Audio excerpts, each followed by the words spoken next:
Попросим нашего ассистента подойти поближе.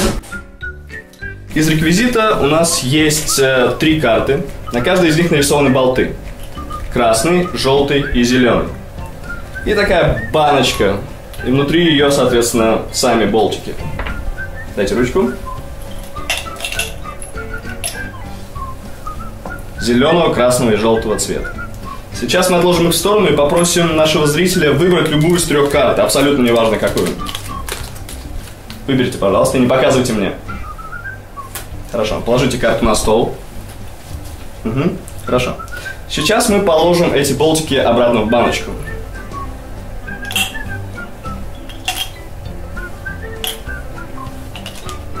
Закроем ее.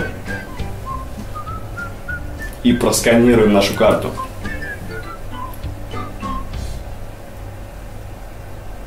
Хорошо. Сейчас смотрите, я просто потрясу баночку вот так.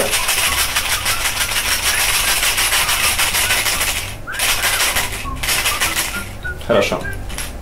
Дайте, пожалуйста, вашу ручку. Мы видим, что из 3 болтов раскрутился красный.